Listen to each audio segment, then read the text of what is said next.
नमस्कार, अमर छत्तीसगढ़ देख रहे हैं आप। खबरों का रुख करेंगे। रायपुर से बड़ी खबर है, जहां बोर्ड परीक्षा के छात्रों को के लिए खुशखबरी है। 15 मई को 10वीं और 12वीं के नतीजे जारी हो सकते हैं। 95% उत्तर पुस्तिकाओं की जांच पूरी हो गई है। 32 मूल्यांकन केंद्रों में कॉपियों की जांच चल रही है। 30,000 शिक्षक लगातार मूल्यांकन का काम कर रहे हैं। तो ये अच्छी खबर है 10वीं और 12वीं के एग्जाम देने वाले छात्र छात्राओं के लिए। तो बोर्ड परीक्षा के छात्रों के लिए ये खुशखबरी है। बताया गया है कि 15 मई को 10वीं और 12वीं के नतीजे घोषित हो सकते हैं।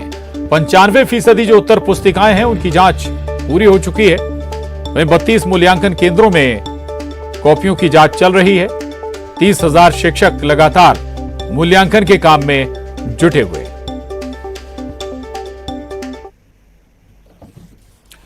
आगे बढ़ेंगे। रायपुर से खबर, मुख्यमंत्री भूपेश बघेल का बयान आया है। चुनाव नजदीक आते ही बीजेपी में हताशा बढ़ रही है। बीजेपी नए नए षड्यंत्र कर रही है। आबकारी नीति से 3900 करोड़ रुपए आया है। हमारे शासन काल में 6000 करोड़ रुपए हुए हैं। आबकारी में किसी तरह के बदलाव नहीं किए गए। ईडी का आरोप मनगढ़ंत है। भारत सरकार के सीएजी ने क्लीन चिट दी है। फरवरी 2020 में आयकर विभाग की टीम ने छापेमारी की, तब आईटी ने प्रेस नोट जारी नहीं किया। तब किसी के यहां कुछ नहीं मिला। ईडी छापेमारी कर रही तो ब्यौरा जारी नहीं किया गया। ईडी का नोट पहले से पैक होकर आता है, उस पर जबरिया हस्ताक्षर कराया गया है।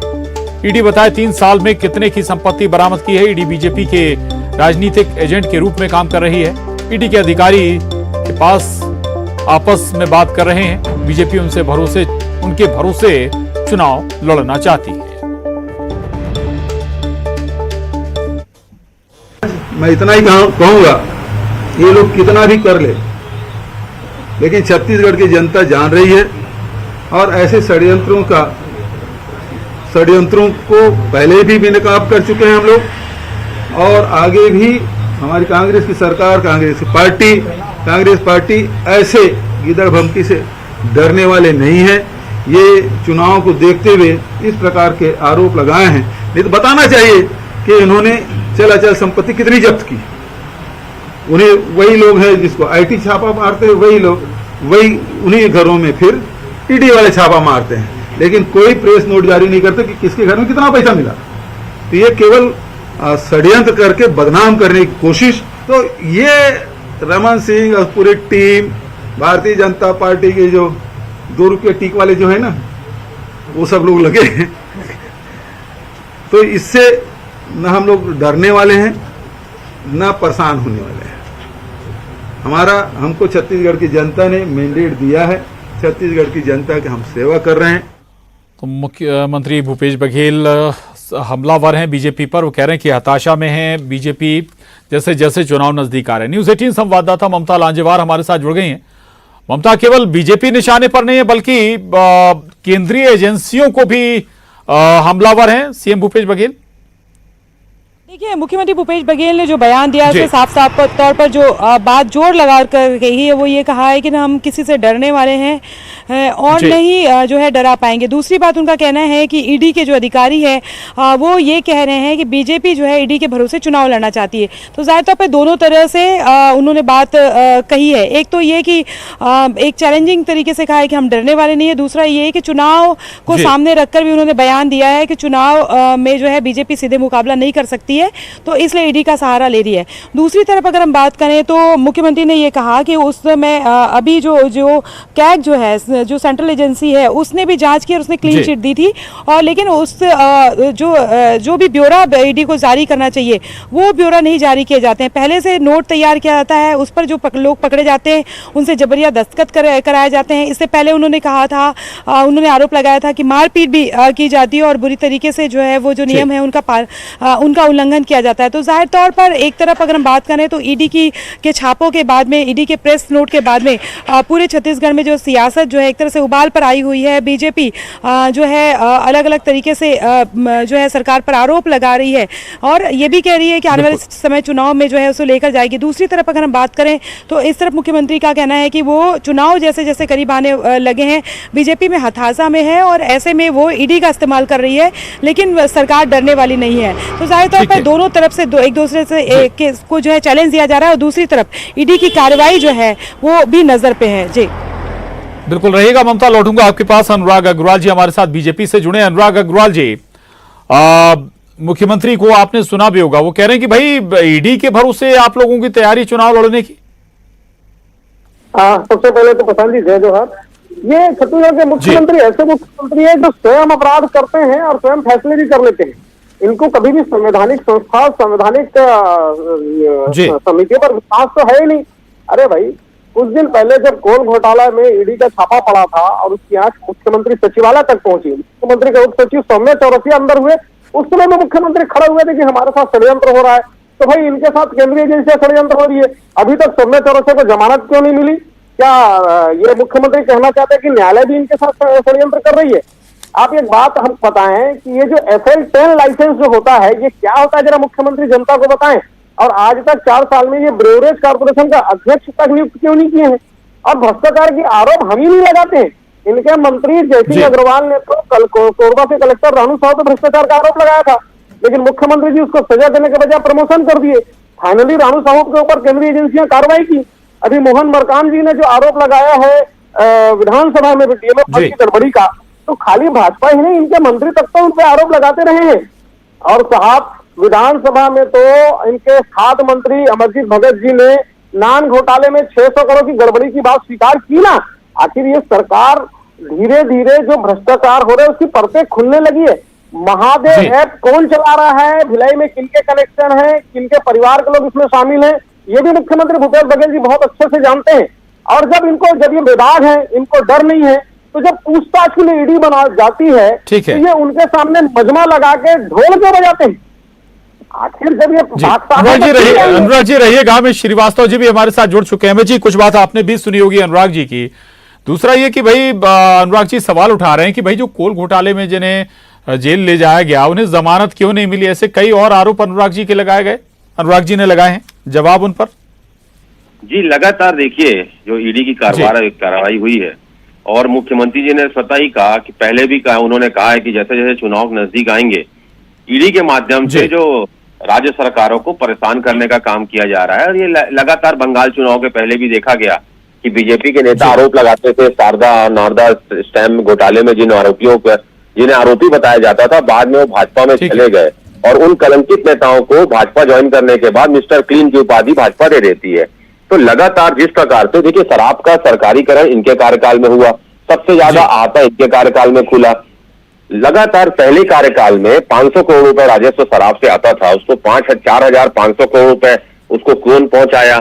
इन्होंने ही पहुंचाया। तो आज प्रश्न चिन्ह कैसे उठा सकते हैं? दूसरी एक अहम बात लगातार आपके माध्यम से मैं बता दूं कि कहीं ना कहीं ये चुनाव के पहले ऐसा माहौल बनाते हैं और जो चुनी हुई सरकार है, जो जनता के बीच में लोकप्रिय सरकार है, उसको चुनाव को प्रभावित करके कोशिश जरूर कर रहे हैं, लेकिन छत्तीसगढ़ में सफल नहीं होंगे। दूसरी बात मुख्यमंत्री जी ने कही कि स्क्रिप्ट आती है और उसमें उसमें दबाव डाल के ईडी के अधिकारी साइन करवा रहे हैं। रही बात आपके माध्यम से मैं एक और अहम चीज जानना चाहता हूं कि 2000 करोड़ के शराब घोटाले की ये बात कर रहे हैं। भारत सरकार ने आबकारी की राजस्व वृद्धि पर क्लीन चिट पहले दी है, फिर घोटाला कैसे हो गया? और अब अगर आप एक चीज बताइए कि जब तक आबकारी के प्रमुख थे भाजपा राज में रमन सिंह जी के कार्यकाल में, जैसा मैंने कहा कि 4000 करोड़ रुपए से ज्यादा राजस्व प्राप्त होता था और हमारे समय में 4000 और 6000 करोड़ हुआ। तो दूसरी बात यह है 2017 में तो शराब बंद था। तो कहीं ना कहीं आप देखिए कि लगातार सिर्फ बदनाम करने का काम ये जो कर रहे हैं, जनता सारी चीजों को समझती है और हम ये मान के चल रहे हैं कि लोकतांत्रिक प्रक्रिया के साथ साथ हमें भाजपा के 3 जमाई IIT, ET, CBI से भी चुनाव में लड़ना है। चलिए बहुत शुक्रिया अमित जी बात करने के लिए। अनुराग जी आपका भी धन्यवाद न्यूज 18 से बात करने के लिए। ममता बनने में थी, ममता का भी शुक्रिया। आगे बढ़ेंगे, रायपुर से बड़ी खबर है। कर्नाटक चुनाव पर सीएम भूपेश बघेल का बड़ा बयान आया है। बजरंगबली भ्रष्टाचारियों के सर पर गदा जरूर मारेंगे। कर्नाटक में पूर्ण बहुमत से सरकार बनाएगी कांग्रेस, ये बड़ा दावा सीएम भूपेश बघेल ने किया है कर्नाटक चुनाव पर। सीएम भूपेश बघेल कहते हैं कि बजरंगबली भ्रष्टाचारियों के सर पर गदा जरूर मारेंगे और कर्नाटक में पूर्ण बहुमत से कांग्रेस सरकार बनाएगी। के साथ सरकार कांग्रेस की बन रही है और बजरंगबली है, ये भ्रष्टाचारियों के सर पे गदा जरूर मारेंगे। बिल्कुल पूर्ण बहुमत के साथ सरकार कांग्रेस की बन रही है और बजरंग बली है, ये भ्रष्टाचारियों के सर पे गदा जरूर मारेंगे। आगे बढ़ेंगे। रायपुर से बड़ी खबर है। प्रदेश में फिल्म द केरल स्टोरी पर राजनीति जारी है। फिल्म पर मुख्यमंत्री भूपेश बघेल का बयान आया है। सरोज पांडे पर सीएम ने निशाना साधा है। सरोज पांडे को सिनेमा दिखानी है तो रमन सिंह को दिखाएं।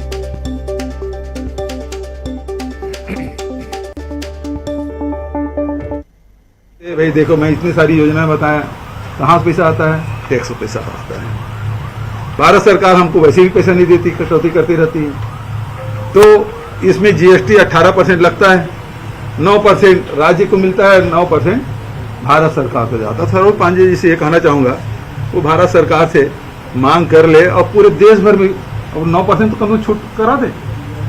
और दूसरी बात, पिक्चर देखने के बाद तो भाई अभी तो मैं व्यस्त हूं, और यदि सरोज पांडे की पिक्चर दिखाना है तो रमन सिंह और उसके परिवार वालों को दिखा दे।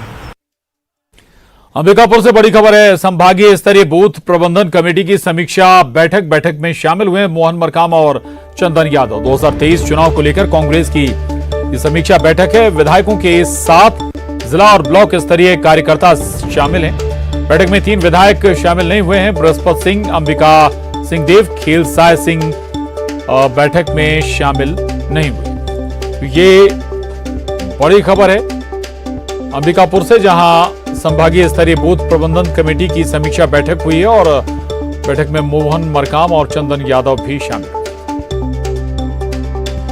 और प्रदेश प्रभारी सचिव डॉक्टर चंदन यादव अंबिकापुर पहुंचे हैं और अंबिकापुर के राजीव भवन में संभाग के बूथ प्रबंधन समिति की बैठक ली जा रही है। और ये बैठक अहम बताया जा रहा है क्योंकि 2023 से पहले ठीक पूरे संभागीय स्तर के कार्यकर्ताओं की जिस तरह से बैठक ली जा रही है, उससे ये कहा जा सकता है कि आने वाले चुनाव की तैयारी के लिए पूरे जो कांग्रेस है वो जुट गई है। और यह कहा जा सकता है कि ये जो बैठक है उसमें जो जिला के तमाम जो जिला अध्यक्ष से लेकर के ब्लॉक अध्यक्ष की यहाँ पर बैठक ली जा रही है। बूथ स्तर के कार्यकर्ताओं को एक्टिव करने का काम किया जा रहा है। इसके साथ ही जो 14 विधानसभा क्षेत्र के जो विधायक हैं वो इस बैठक में यहाँ पे शामिल होने जा रहे हैं। हालांकि 3 जो विधायक हैं वो इस बैठक में मौजूद नहीं रहेंगे, जिसमें बैकुंठपुर के अंबिका सिंह देव, इसके साथ रामानुजगंज विधायक बृहस्पति सिंह और जो प्रेमनगर विधायक है खेलसाय सिंह, ये जो है इस बैठक में उपस्थित नहीं रहेंगे। इसके अलावा तमाम जो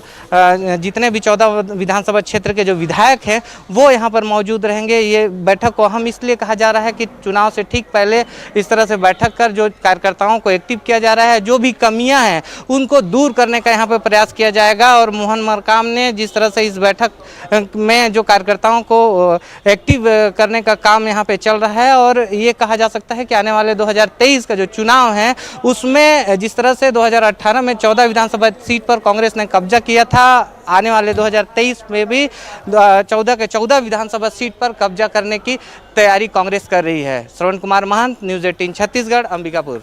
रायपुर से बड़ी खबर है। रायपुर में आज बीजेवाईएम का रोजगार कार्यालय का घेराव है। अंबेडकर चौक से रोजगार कार्यालय का घेराव होगा। बीजेवाईएम ने सरकार पर युवाओं से छल करने का आरोप लगाया है। बेरोजगारी भत्ता के नियमों में बदलाव करने की मांग की है। बीजेवाईएम प्रदेश प्रभारी आलोक डंगस घेराव में शामिल होंगे।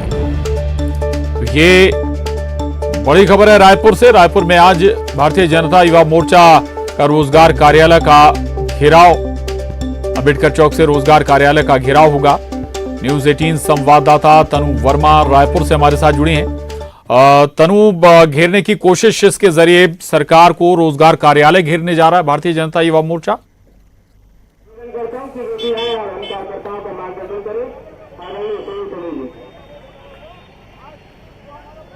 कब, कहां, किस तरह से प्रदर्शन करेगा बीजेवाईएम? तनु जी देखिए, चुनावी साल है और ऐसे में विपक्षी पार्टी जो है वो लगातार सरकार को घेरने की रणनीति जी जी देखिए, अभी अंबेडकर मूर्ति के सामने जो है वो भारतीय जनता युवा मोर्चा के जो कार्यकर्ता हैं वो अभी सभा को संबोधित कर रहे हैं और थोड़ी देर बाद रोजगार कार्यालय का घेराव करने निकलेंगे। बड़ी संख्या में भारतीय जनता युवा मोर्चा के कार्यकर्ता जो है वो यहाँ पर मौजूद है। भारतीय जनता युवा मोर्चा के प्रदेश प्रभारी आलोक डंगस पहुंच चुके हैं और थोड़ी देर बाद सभा को संबोधित करने के बाद भारतीय जनता युवा मोर्चा के जो कार्यकर्ता है वो रोजगार कार्यालय का घेराव करने निकलेंगे। भारतीय जनता युवा मोर्चा का कहना है कि छत्तीसगढ़ की कांग्रेस सरकार ने बेरोजगारी भत्ते के नाम पर युवाओं के साथ छलावा किया है। इसके साथ ही उनका कहना है कि बेरोजगारी भत्ता पात्रता के लिए सरकार ने जो तमाम कंडीशंस लगाए हैं उन कंडीशंस को हटाया जाए, क्योंकि इस कंडीशंस के चलते प्रदेश भर के बेरोजगार युवाओं को जो है बेरोजगारी भत्ता का लाभ नहीं मिल पा रहा है। और इसी बात के विरोध में भारतीय जनता युवा मोर्चा के कार्यकर्ता जो है एक बार फिर सड़क में उतर गए हैं और अगर आगे प्रदर्शन करने की चेतावनी। जी चलिए, शुक्रिया तनु आपका इस पूरी जानकारी के लिए, धन्यवाद।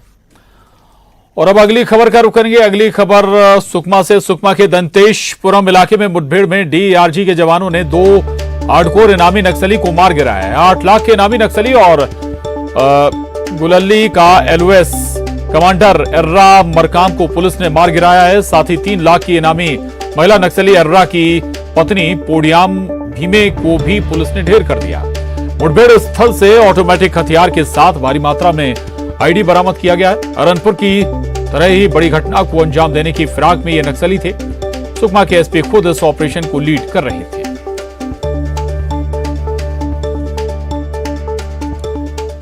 और छत्तीसगढ़ के कई जिलों में आग लगने की घटना सामने आई। कवर्धा में पंडरिया रमतला इलाके में राइस मिल में आग लग गई। बताया जा रहा है कि शॉर्ट सर्किट के चलते आग लगी है। आग लगने से मिल में रखे धान और बोरी जलकर खाक हो गई। दंतेवाड़ा की बचेली IARES कॉलोनी में एक कार में लगी आग देखते ही देखते घर को भी अपनी उसने चपेट में ले लिया और घर में रखा लाखों का सामान भी जलकर खाक हो गया। उधर जसपुर के दुलदुला इलाके में एक फर्नीचर दुकान में भीषण आग लग गई।